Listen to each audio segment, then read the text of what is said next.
Welcome, Liliana Zeic. You have been the resident artist at IMPAKT in the residency from EMAP 2021, and you made a video installation, Gently Running Downward. Maybe you can introduce yourself to our audience and also tell a bit about this installation. Yes, thank you, Arjon.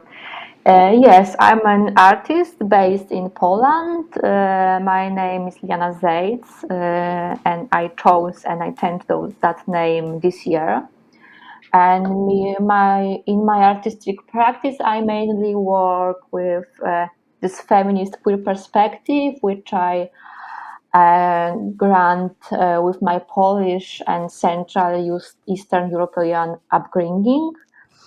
And I work with many media, mostly video, photography, objects, and text installation to create this performative research-based project as the one that I was creating with IMPAKT this year.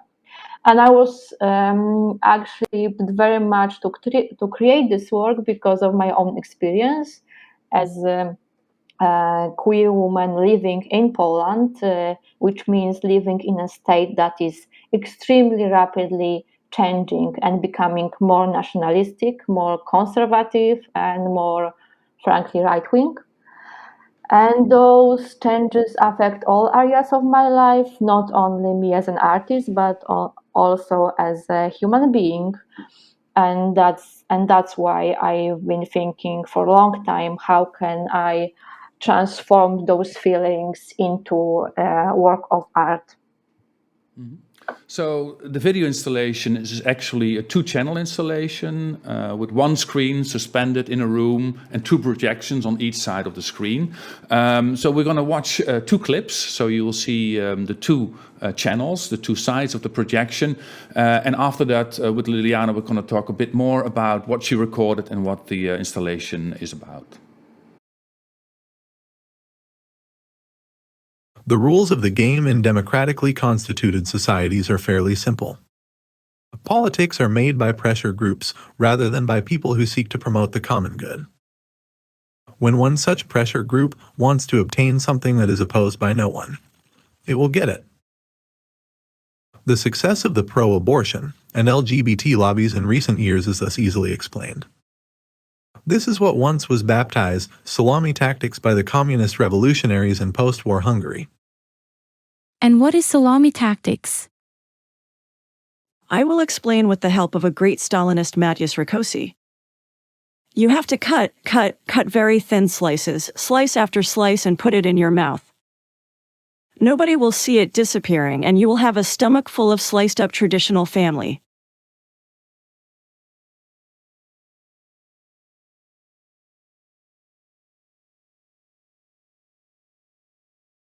Lack of the feeling of safety, constant anxiety.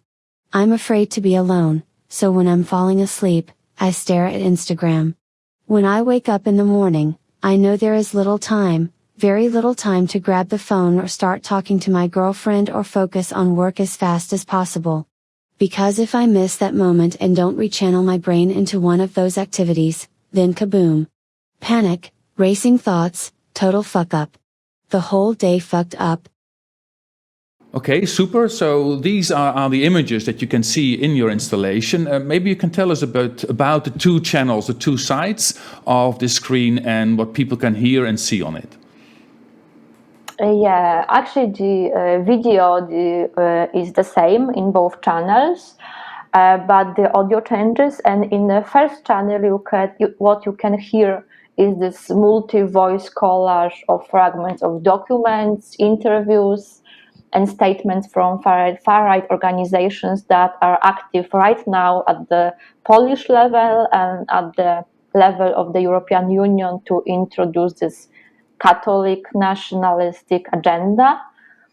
In short, it could be called like a return to the traditional family values and vision of society, mainly a backlash to women's rights and to the rights of LGBT community, but not only. And in the second part of the video, in the second channel, you can also hear this multi-voice collage, which is created of interviews and talks which I had with LGBT community in Poland. And we talked, and I asked about the body responses and emotional responses to this right-wing turn, because I was wondering and thinking very hard how actually we can feel these political changes, these systematic changes in our own body on a daily basis, how it affects us as a community and us as human beings. I wonder, this maybe, I could see it as a feeling of isolation maybe, as a member of the LGBTQ community in Poland. You made the piece during Corona. How much did that situation and the lockdowns affect your feelings and the making of the piece?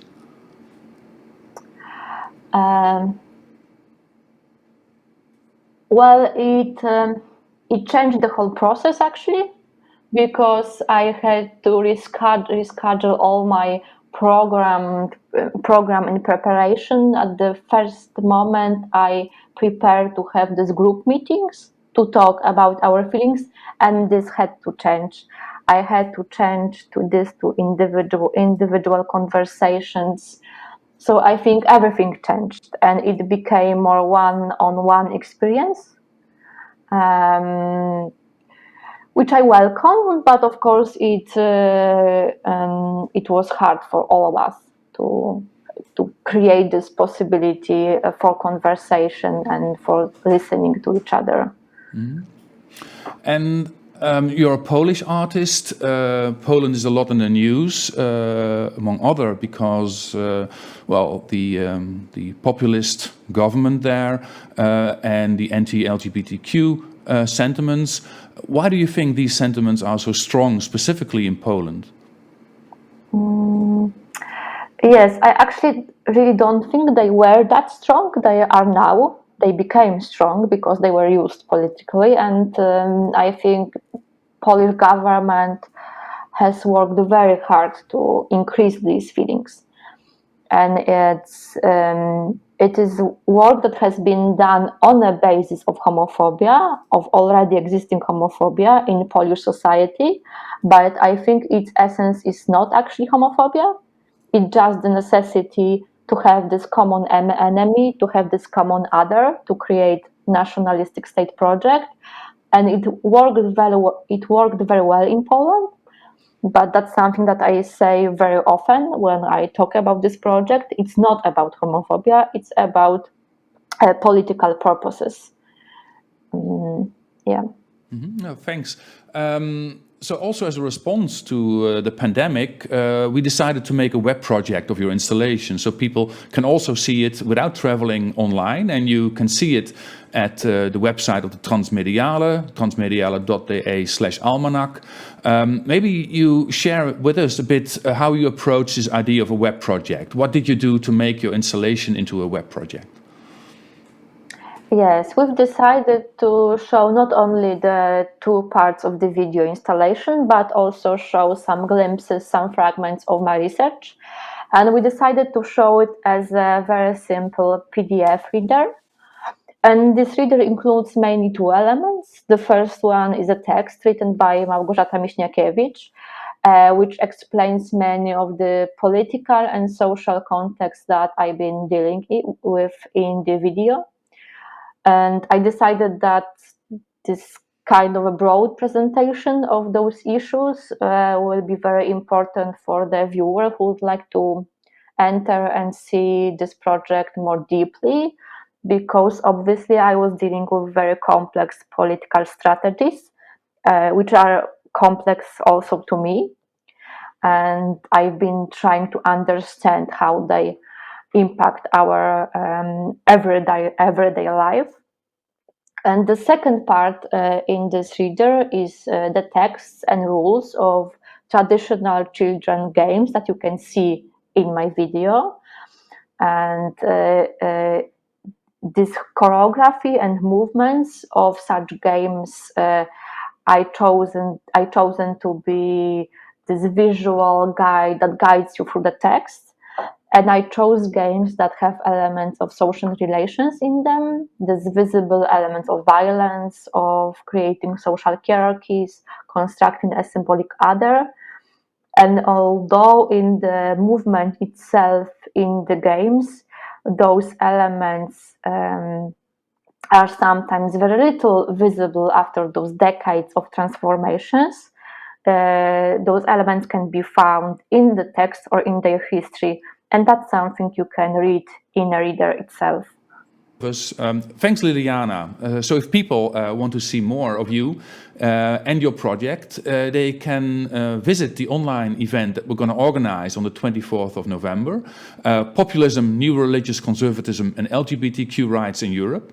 You will be our guest again, but we also have other guests, art historian Malgorzata Mazniakiewicz, and Hungarian artist Szabos Kispal, Lisa Peters, a journalist from the Groene Amsterdammer, who has written a lot on the anti-LGBTQ sentiments in the Eastern Europe, will also be our guest and will be the moderator. So we hope to see you again, Liliana, and we hope to see the other guests again and our audience on the 24th of November. Thank you.